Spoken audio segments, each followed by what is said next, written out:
Hello, and thank you for joining us today. My name is Fahad Shuja, and I'm the project coordinator for the Winter Web App. Winter Web App is an online service that lets municipalities create detailed winter maintenance plans in a fraction of the time and cost. Users simply answer straightforward questions, and the app puts together a comprehensive plan automatically, kind of like TurboTax. You can even create route maps as part of the service. Besides providing the winter planning document service, our aim at the Winter Web App is also to hold special webinars like this one, where we request municipal expertise to share their experiences, suggestions, and potential solutions on key issues that municipalities in the US and Canada are facing today. Succession planning is one of the top concerns of public works leaders across US and Canada.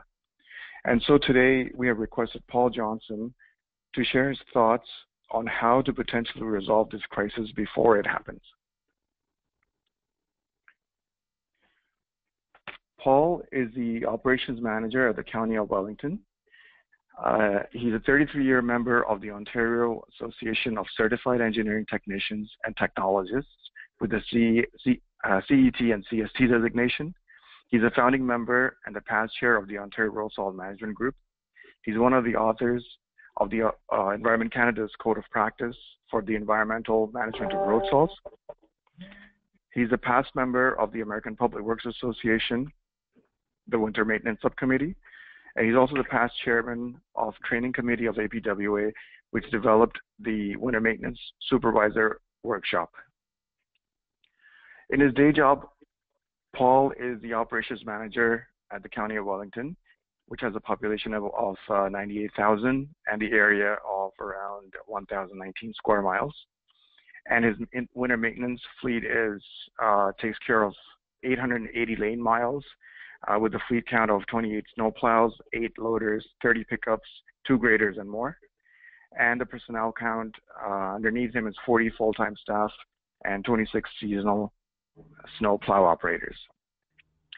So with that, I would like to turn over to Paul. Paul, you have control. Thank you, Fahad. Before I start, I want to apologize to those of you that were trying to be here before the Christmas to attend the same workshop, and I had to bow out because of we had a blizzard in the county and forced me to participate in emergency management things, and ended up getting storm stayed at my office for the night. So I need a succession planning for that. Happy New Year's, everybody. And I also want to state that while I've got a lot of expertise in winter maintenance, I'm not an expert as such on succession planning. However, we do an awful lot of succession planning at the county, and it's more to create a discussion and while lots of municipalities talk about it, they don't do anything about it. And so we need to take it beyond this discussion that we're going to have today into establishing plans in our own municipalities and prepare for the future. So the inevitable is coming. There is a major gap between in our workforces. Municipalities worldwide, not just in North America, are experiencing labor shortages. And let's face it, the work that we do, while it may be glamorous to us, is not so glamorous to a lot of new students coming out of school. There's quite a gap between the junior and senior employees.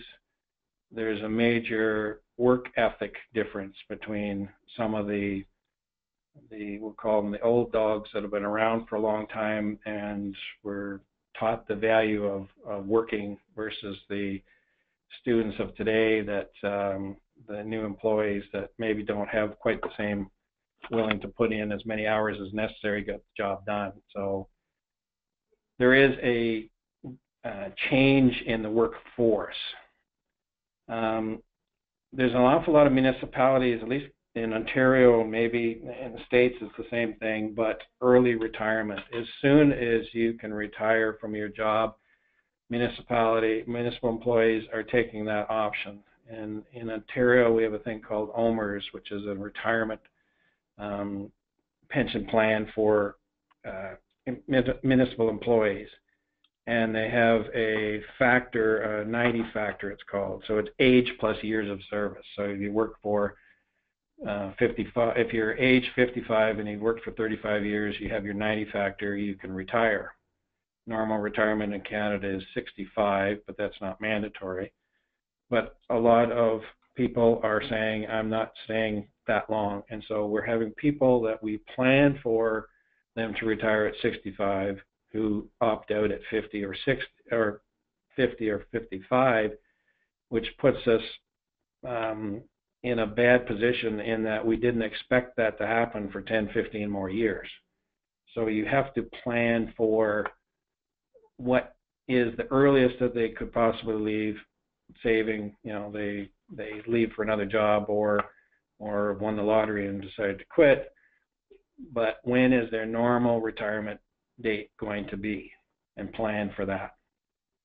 You get emergency situations involving prolonged absenteeism. You've got an employee that all of a sudden in senior position has a severe medical issue and forces them to be off work indefinitely. If you've got no succession plan or no one in the position to be able to fill that job effectively, you're going to have some major problems within your organization. So we've got to identify the skills and the competency and the manpower requirements to manage our core services.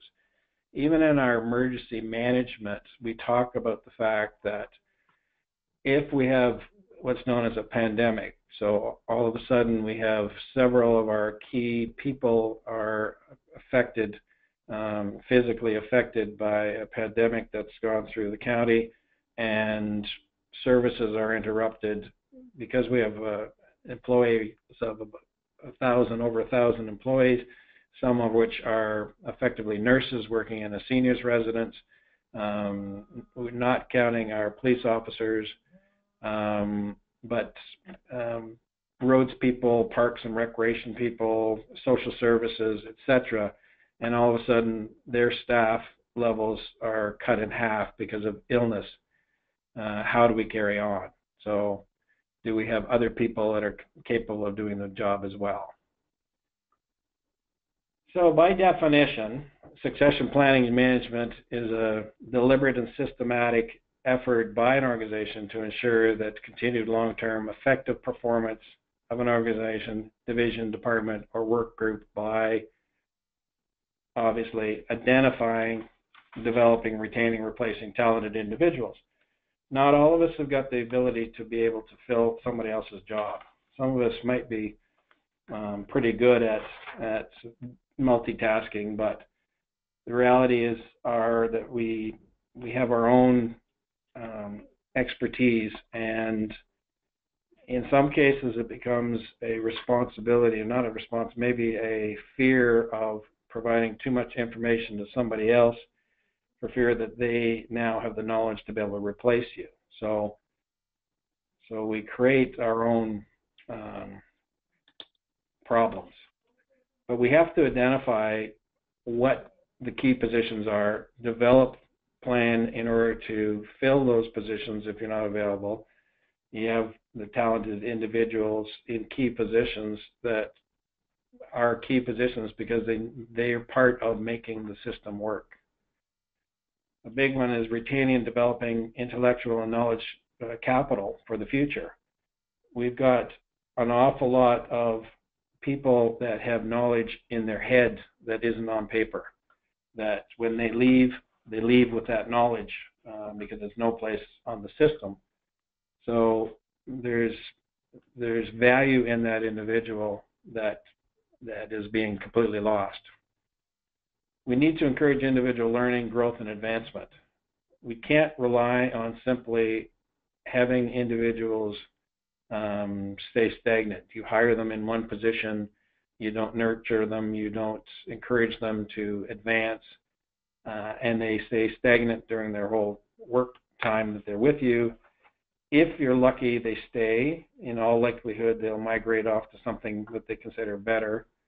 By encouraging them to learn, by encouraging them to grow their knowledge and advance their abilities, it enhances your employee pool, enhances those people that you can draw upon as future replacements for yourself.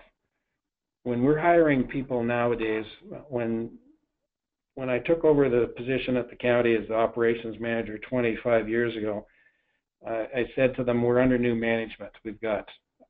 We don't do things the way we used to do. And part of that was when the foreman is going to be one of the people participating in hiring new staff, while it can be construed as being discriminatory to not hire somebody after of a certain age, the reality is if you're hiring a 50-year-old to replace a 50-year-old, both of you are going to retire at the same time, and so you've got no succession planning. All you've done is fill the gap until you've retired, and then when you go, they go. So you need to be looking at hiring people who can replace you in the future. APWA has been really good at our various conferences to look at these types of issues. What are the things that are affecting people, affecting our organizations? And in one of the workshops that was carried out, and we've done this actually several times, they had a hands-on, what are the topics of concern? And one of the biggest draws, one of the biggest, yes, this is a concern, is inadequate succession planning. We make all kinds of plans to do everything else, but we don't seem to plan to move ahead. And APWA has acknowledged that, at least in this section. Likewise, the Institute of Public Administrations of Canada, in a survey, this is an old survey, but I'm sure if you did it today, you'd come up with the exact same, at least number one, and that is, again, inadequate succession planning. We plan for new bridges, new buildings, new equipment, new everything except our replacements or except staff. We don't put enough effort into it. Maybe because we aren't the people who we think are directly in line with having to do this. That's an HR position, human rights, or human resources, that's their baby to take care of staff and staffing issues. Well, it isn't. It's all of ours. If you're depending on pieces of equipment or materials or whatever it is for you to be able to carry out a job, we'll say that you're doing a construction job and you need, this piece of equipment and you need these materials to do it, you need this labor force. You can't expect human resources are going to take care of the labor side and your purchasing department is going to take care of the equipment and the material side. Somebody close to you yourself, has got to plan for the resources that you need in order to accomplish that job. And the big one for us is the workforce, the labor. And if we don't have that labor force that's able to be there, you can have the best equipment in the world, you can have all the best and most expensive materials, but you can't do the job without the people. The comments that usually come out of these workshops that American Public Works has is public sector needs to ensure it attracts and retains qualified and experienced staff. So, that's a given. But the reality is that quite often you can't hire necessarily experienced staff. If you're trying to hire into a CAO position or a engineer's position, especially as a department head, you need experience for sure. But the reality is that none of us went to a job. The first job we went to with no experience. And if you could only have been hired by having experience, then none of us could ever be hired, because none of you can't get hired unless you get experience, and you can't get experience unless you get hired. So it's a chicken and egg thing. So while it's important to hire qualified and experienced staff where possible, it's also to hire staff that actually have people skills, that have the ability to learn. And in some cases, you don't want somebody coming in with pre-set way of doing things if it is completely contrary to the way you do things, because now they have to unlearn it. So you have to be really choosy and really look at what's happening when you're hiring people. Succession plan and succession management continues to be a critical issue facing the public sector. Of course it is. As I said, public sector isn't quite as glamorous as it's made out to be. While those of us in Ontario with OMERS have a really good pension, I could work in the private sector and make more money. The problem is I don't have security.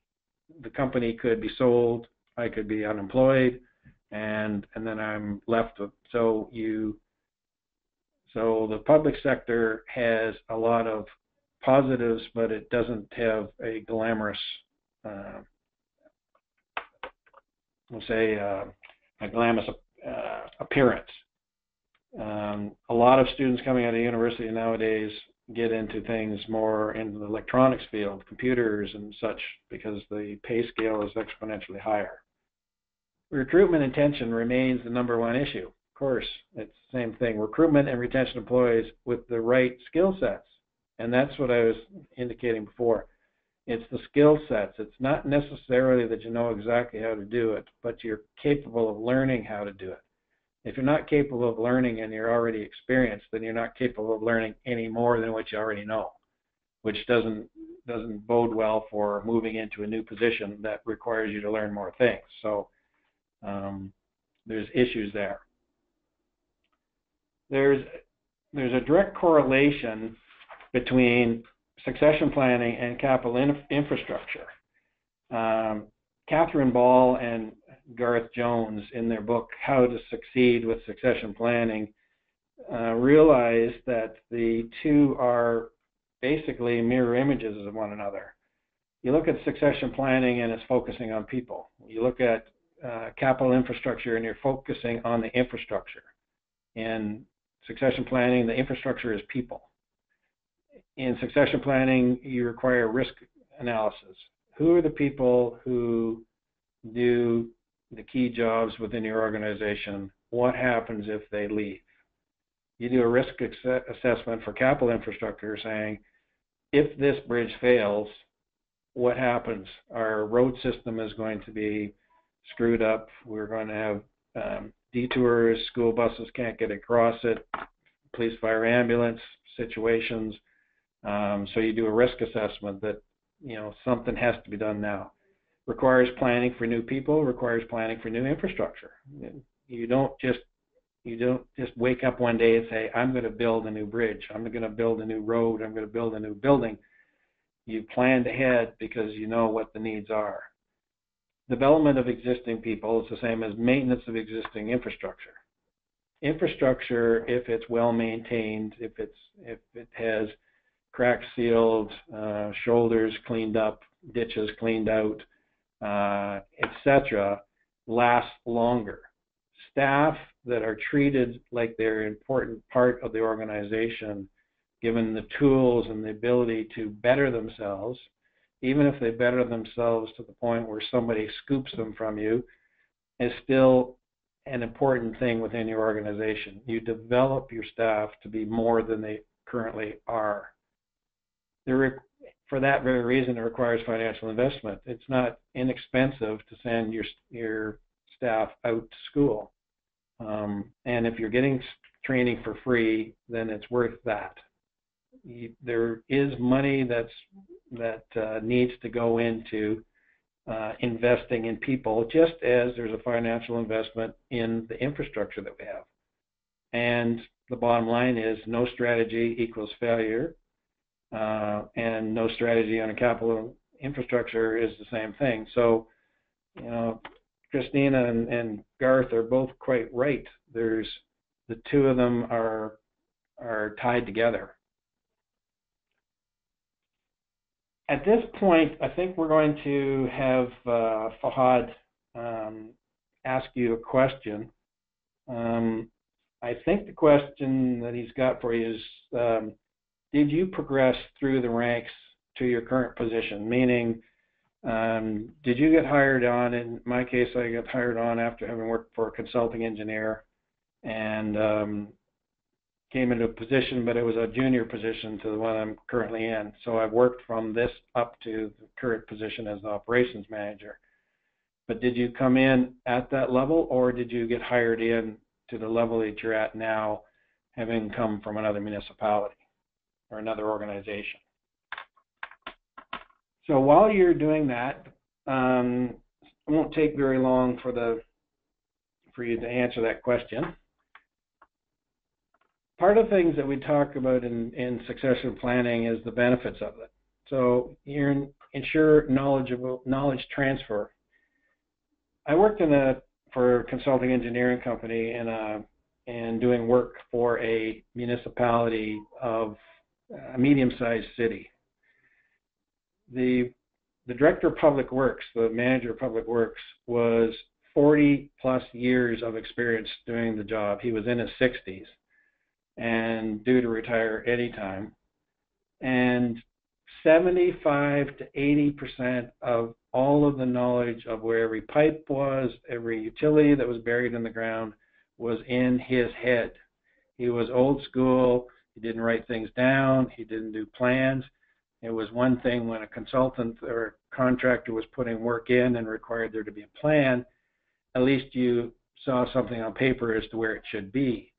But an awful lot of the work that was done by the local municipality on sewer and water and the other infrastructures was done in the field, may have required planning, may have had a plan, but he didn't have it. He didn't know where it was. So when he left, or if he died in that position, which I moved off before that had happened, so I'm not sure exactly what took place, he had information that was going to be a nightmare for them to be able to mine from him because he was not giving it up freely. So that knowledge has to be down on paper. That knowledge has to be in a database someplace for it to be successfully transferred on. You cannot take 40 years of knowledge and have him sit down with his successor and transfer 40 years of knowledge in a few days. A few years, 40 years, maybe. So there's a real need for you to make sure that that knowledge goes beyond you or beyond the person that you're replacing. Promotes continuity of business operations. In order for you to carry on appropriately, you need to be able to have staff that can fall right into place and the system keeps working. If any of you have ever seen some of the comedies like Lucille Ball and her friend who got into assembly line making something, and they of course didn't know the job they were doing, and it was a complete failure because you've plunked some person into a position that they don't know about, don't know how to function, and your continuity is broken. You need to address vacancies ahead of time. In my situation here, the county engineer will be retiring before the end of this year. He's got 26 years of experience here. I'm his next in command as far as operations go, and I've already got 34 years in, and I can retire now, but I plan on staying till at least his successor comes in, and to be honest, depends on who his successor is, whether I stay or not. So I could be gone in the next year to two. My superintendent is retiring in a year and a half with 34 years already. One of my senior foremen is retiring in a year and a half, within days of the superintendent, and he's also got the same. So between us, we've got well over 130 years of knowledge that is leaving the county within a year and a half. So I've been planning for this well ahead of this year and a half. I knew when the superintendent was leaving, when the county engineer was leaving, etc., years ago. And so we've been planning on the succession of how to fill those gaps and making sure that we pass whatever information that's pertinent back down to them. Address skill shortages in staff in advance. Again, the same thing. If you've got specific skills that you're going to lose because you know that you have an individual that has a specialized skill and he's going to be retiring, if that skill can be hired as bring a consultant in or somebody to do that as a replacement for a full-time employee, that's one thing. But if that is an integral part of your operation and that person is the only one that knows how to do that, you're going to have a major problem. So you need to look at your staffing and what they do in order for you to be prepared for their ultimate time that they leave. It looks from the polls that about 63% of you have indicated that you did, in fact, start from the ground up. I believe that's the way I had indicated it. So that's good, because that shows that the 2/3 of you have a long-term investment in the organization, and I suspect that we're all here for the same thing, is that we understand that there is a need for succession planning, because quite frankly, you wouldn't be sitting in on a seminar or a webinar talking about succession planning if you weren't somewhat interested in it. So I think there's a vested interest in that, and there's another question is that's going to be coming up that deals with the same type of thing. When at the County of Wellington, what we've developed for our succession planning, we have about 1,000 employees in the county.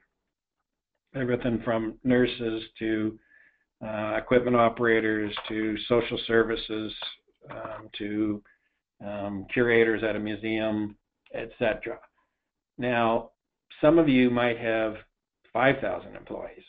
There's no possible way that you yourself can manage that unless you're part of the HR department.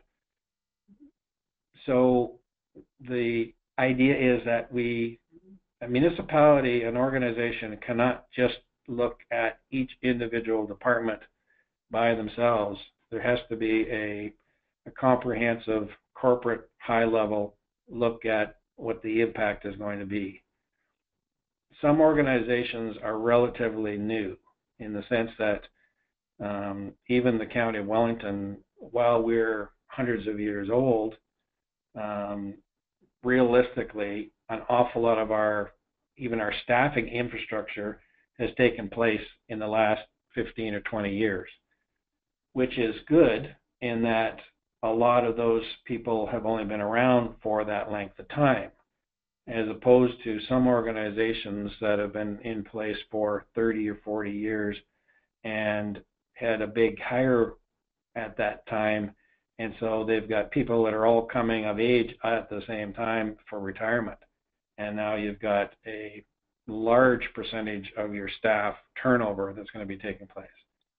So we developed a talent development for succession planning management policy. We review it annually and update it annually. There are specific components of it that I'll try to go through, and maybe if you've got a pen and paper, you should write some of these acronyms down because you'll never remember them. Corporate high profile, which is CHP, is going to be our short form. Corporate key position, talent development committee, talent development replacement plan, and individual training development plan. So the corporate key position, we list that annually. So we want to make sure that we know who are all the players. With 1,000 employees, we rank them according to when they are going to be retiring. Not so much, there's other things that are taking place, but the reality is the people that are coming up in the next while are the ones we have to be concerned about. Somebody that's in a position of high position in the food chain, who's relatively new to it, unless they get poached by somebody else, are going to be here for a while. So there's less of a concern. But if that same individual is going to be gone, like in this case, the county engineer is going to be gone in a year, what have we got? How are we going to replace him? So the corporate high profile is done where we get each of our departments. So our engineering services, which has 3 divisions, our planning department, our economic development, et cetera, we take all of those different departments through their department head, and we look at the staffing. We do a personnel history. How long have they been here? What is the likelihood of them retiring? When are they going to retire, based on a number of factors. Within the county, because of Ontario, we have this OMERS, this pension plan, which allows you to retire after you reach a 90 factor, which is age plus years of service. So if you started work at 20 and you work for 35 years, you've now reached 55 years of age plus 35 years of employment. You've got the 90 factor, so you get a full pension. So a person, if I look at an employee like that who started at 20, then I see that at 55, I could see them being retiring. Or they started later on, they could retire at 60, or they retire at 65. So we look at different scenarios as when we anticipate that they are the first opportunity they could retire to the last opportunity. What's their education and experience? What is the position we're trying to replace? Are we replacing equipment operator, of which I can advertise for and get 500 people applying for it? Am I applying for a neurosurgeon that there's 4 in the world? Well, there's not many people lining up to apply for that position because they don't have the education or experience to be able to fulfill it. So what is the position that is being replaced? What's the current performance review? So how is this person actually carrying out their job? Like, how efficiently are they carrying it out? Because again, if the person is relatively new into it, they may not have maxed out their knowledge of it. Most jobs have a 3-year, it's not a 3-year probation period, but it's a 3-year between first hire and the top of your scale, less future cost of living expense. But realistically, the figure that it's going to take you 3 years to master your job from ground zero. How are they actually doing within that position? So is the position being properly, are you trying to fill a job of somebody that's a 10 out of 10, or are you filling a job of somebody that's a 5 out of 10? Management assessment. What is the person's, this goes different ways. So management is, how is the person fit within the management structure, as far as, are they future management? Are they management material? What is their position within the organization? What can their position be? Reports reviewed by the Training Development Committee. So the Training Development Committee looks at this list of people. They're not looking at the 1,000, they're looking at the ones in the next, say, 5 years that are going to be retiring. Within that group, are there people below them who are doing a similar job, or people that can fulfill that job in the future? And do they need specific training that will help them advance to a move up the ladder, shall we say? So do we need to encourage those individuals to take additional training, which, management skills or specific management training, or in my case, roads, where we send them off to a thing called road school for them to get a better knowledge of all things related to road maintenance and construction. Then the individual training and development. That's where we take individuals and sit them down and say, if this is what your career path would be, would like to be, if this is what you would want to do in the future, these are the things that you should be taking in order for you to be ready to fulfill that job. We maximize your abilities by giving you the tools, and education is a major tool for you to be able to carry it on. And then the training development committee then looks at the whole thing and determines whether we're on the right track or not. So it's a constant review situation. The big one is emergency planning.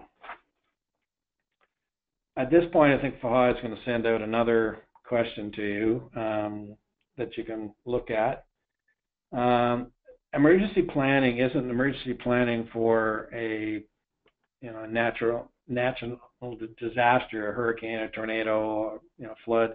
We're talking about a key individual that all of a sudden can't fulfill their jobs, and it was completely, you're blindsided by it, and now how are you going to carry on? So we need to look at succession planning in that.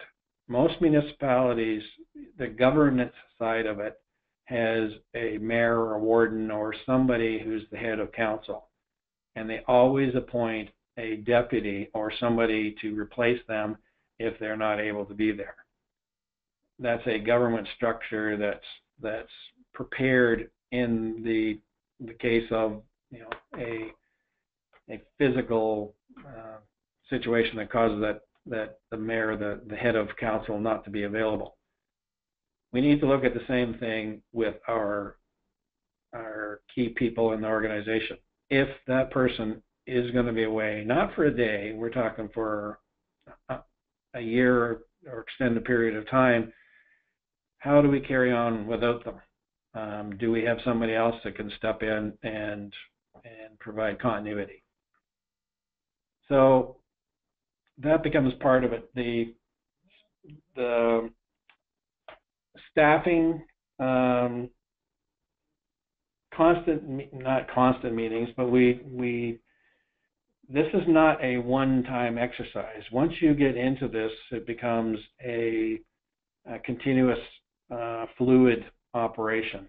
You have to remember that staff do not all retire on the 1st of January or the 7th of December or whatever. People leave at different times during the course of the year. And so you can't just say, once a year, I'm going to look at it and determine what I'm going to do. You can do that 4 years out, because you know that next year at that particular time, there's been no impact from that individual because they still have several years out. But you have to make sure that you constantly update it. People that retired go off the system, new people come in, so it's a fluid. You want to make sure you've got best individual selection so that you know the people that are going to do that job are capable of doing it. Those emergency situations where a person leaves and somebody else steps in on who is not qualified, who is not capable of doing the job, they just happen to be a warm body that council knows, and they've appointed somebody just to be acting, except they don't know how to act in that position, is not good for the organization. So in order to avoid the crisis, you need 5 steps, which actually become multiples of 5 because it's perpetual. So you plan, you recruit the right people, you enhance their skills, their ability, their desire to continue to work for you, which causes you to be able to retain them. and then you plan on them retiring and have more. So you need to repeat. The repeat is going around this whole circle, this 5-star again. So commit yourself to investing time and resources. It's not going to be cheap, but in the long run, you can pay me now or you can pay me later. Develop a list of personnel and their paths towards ultimate replacing senior position. We have staff that do not want to go beyond the position that they're in. They are quite comfortable in a labor position as opposed to a management position. So that makes it easier. Instead of having 40 employees that want one position, there are going to be a lot of unhappy people who aren't going to get it. If resources are extremely limited, you got to have a targeted succession planning. In other words, go for the biggest bang for your buck. What is going to happen in the next 2 years? You have to try to have somebody who's going to manage the plan, because the plan is not, it's each individual department can have the plan, but you want to make sure that the person is unbiased. You don't want them doing personal picking of who is going to be successor to who. They have to be able to look at who the staff are based on their abilities, not on who they are or who they know or that I owe them because they hired me. You want to make sure that we're getting a complete neutral look at the plan. Set milestones so that you know by this time, 6 months from now, we've got to have this information. Every single day the clock is ticking, that's one day closer to this person retiring, or these people, or these multitude of people retiring. So we can't sit on our hands and wait 6 months and review it again, and now 4 of them have already gone. So you got to be prepared to adjust the plan, because all of a sudden somebody wins the lottery and they leave early, or somebody passes away, or somebody gets ill. So the plan needs to be fluid in that. There's a plan A, there's a plan B, there's plan C, D, E, F, G. There's a multitude of extra plans. Recruit. Hire for attitude and fit. You can always train for skill. I talked about this earlier. Work closely with HR. Your human resources people, we always have them in the hiring process because they give a different perspective. They're looking at the people skills. We're looking at the hands-on skills of individuals when you're hiring equipment operators and etc. We're looking at it from a different view, but HR understands the people side of it. You got to establish partnership opportunities. So some secondary schools offer, we've got one where there's a large industrial university in one of our communities, and one of the local factories actually subsidizes the school for specific training that graduates of the school can then go immediately and fulfill jobs within the factory, because the equipment that they're being trained on has been provided to the school by the company. You can deal with universities or colleges that have courses that deal with engineering, and so you have co-op students that come to work for you, so that you're starting them off as apprentices, so we say. So you start an engineering development program. In our case, we're looking for a county engineer. We do have a person within the ranks who is another engineer that's maybe capable of stepping up into that position, which we're kind of leaning towards, but we'll see what happens. Career days. If you have career days, it allows people to see what your organization has to offer, because while municipalities, as I said, they might not be not really sexy looking, there are an awful lot of things within each organization that is attracted to some people and not so much to others. So having a career day allows you to show what you've got. Enhance. You've got to enhance your employees' opportunity to grow. Education, knowledge is power. Now, an awful lot of managers are afraid that their staff become more as knowledgeable or maybe more knowledgeable than they are for fear that they lose their job before they retire. And that's not normally the case. What's normally the case is if you empower your staff and you treat your staff with respect and you allow them to maximize their own potential, they're very grateful for the opportunity. And while they may covet your job, they're certainly not going to stab you in the back in order to get it. Engage your employees in important matters and discussion of those organizations. If you're going to allow your staff to make decisions, which is the next one, empower, you've got to allow them to participate in important discussions earlier on. You can't just bring them in the 11th hour and expect them to participate fully. Engage them. Something as simple as within a construction project, typically a construction project with the construction manager and the contracting staff will involve our foreman. Well, why can't it involve a sub-foreman? Why can't it involve some of the operators that are involved? I realize it's extra staff, but the more people know, the more people are capable of doing the job. Keep an eye out for in-house talent. If you've got people in your own organization that are high achievers, are go-to people that other employees go to, you got to be aware of that, because you've got to be able to nurture them and say, this person might be an operator and he's fairly new into the organization, but everybody seems to like him, and he has this ability to have people ask him for advice, even though he's relatively new, because he's got a good head on his shoulder. Those type of people you got to identify early and enhance their talent. So while a habit has been to hire based on age, a person gets promoted up the line after you've spent so many years doing it. Well, you discover that there's an awful lot of talent. They might not have been here nearly as long, but they have got more abilities than the people that are in that same pool applying for the job. So age of years of experience should not be your pre-qualifier for being able to apply for a better job. It should be ability. Encourage and create paths for competent non-managerial staff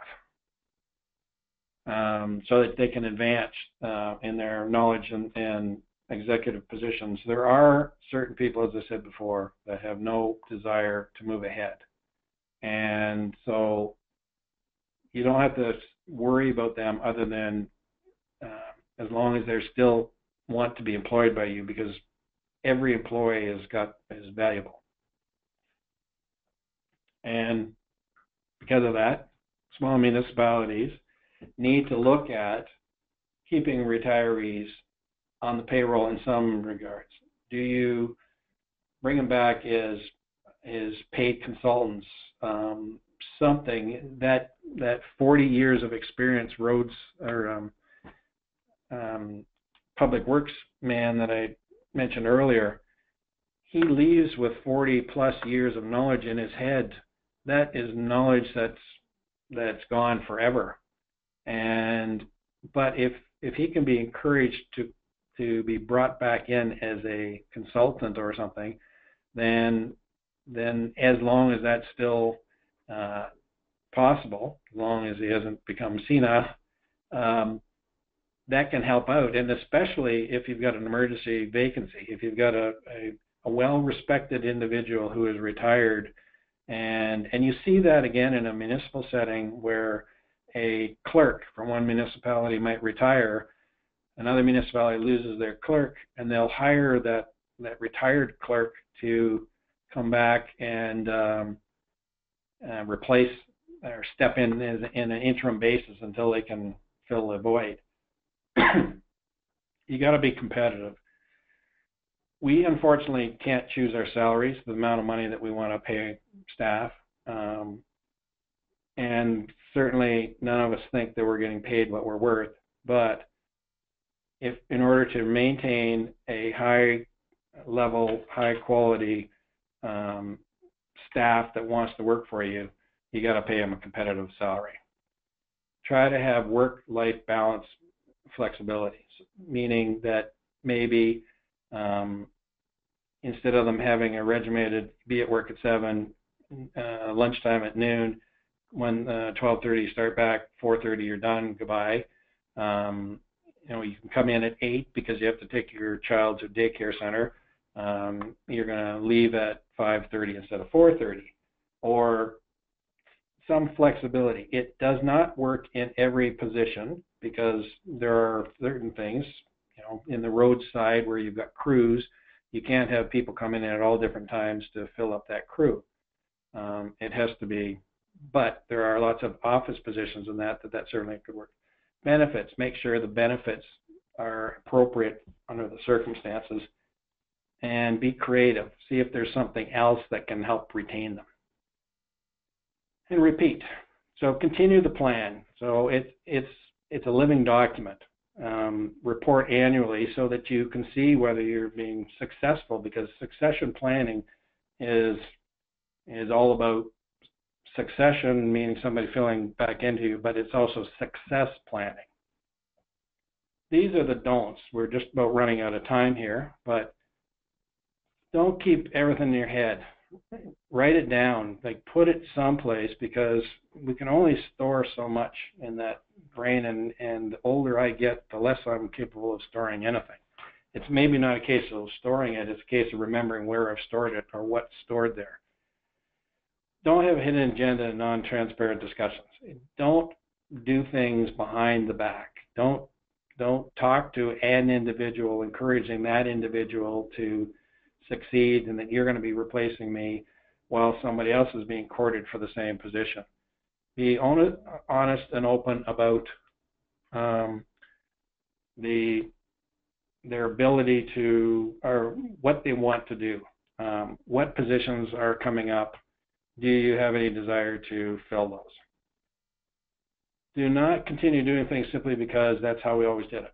When I took over as the new manager, I said specifically, we're under new management, and some of the people say, well, we never did it that way before. Well, that's fine.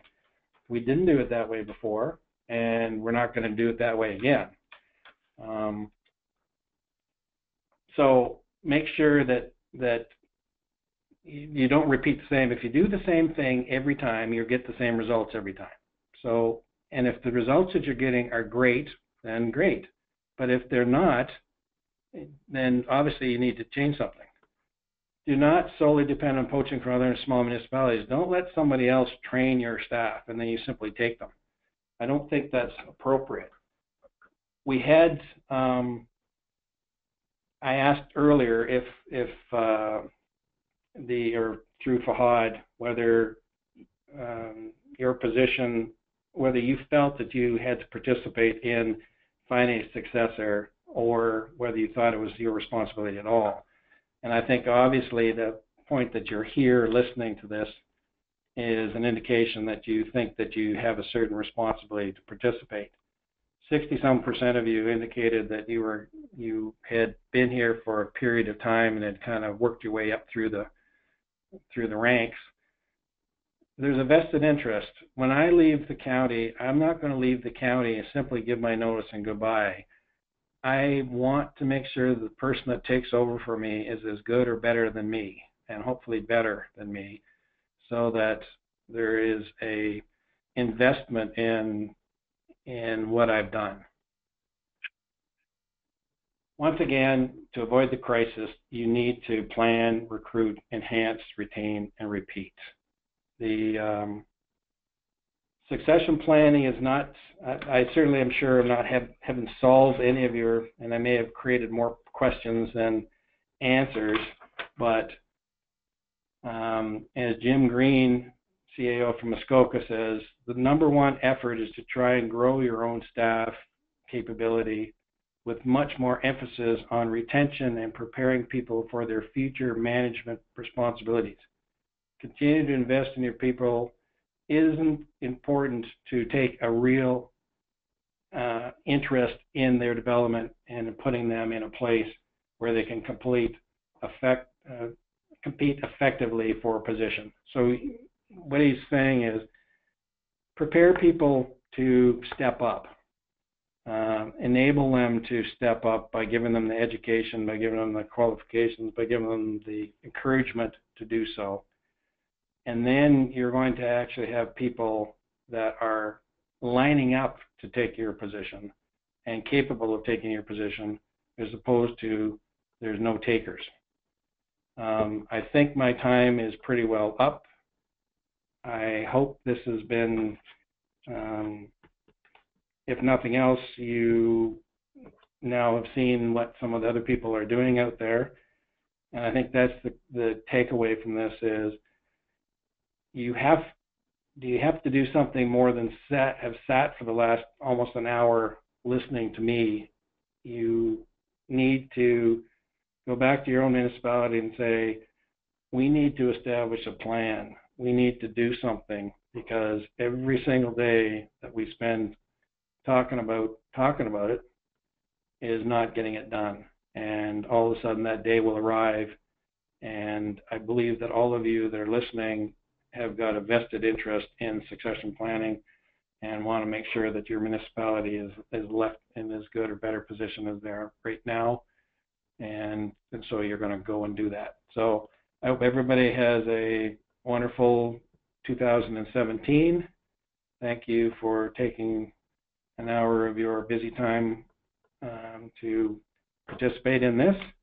And it's unfortunate this couldn't be an actual two-way conversation instead of me just talking away, lecturing to you.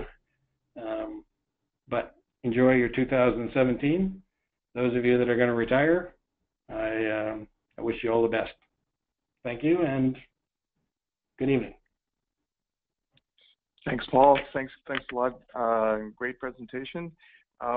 We do have a couple of minutes left, so if you guys have any questions, you can raise your hand, and what I can do is I can turn on your microphones so that you can ask the question, or if you feel comfortable, you can just type it in, and then Paul will try to answer.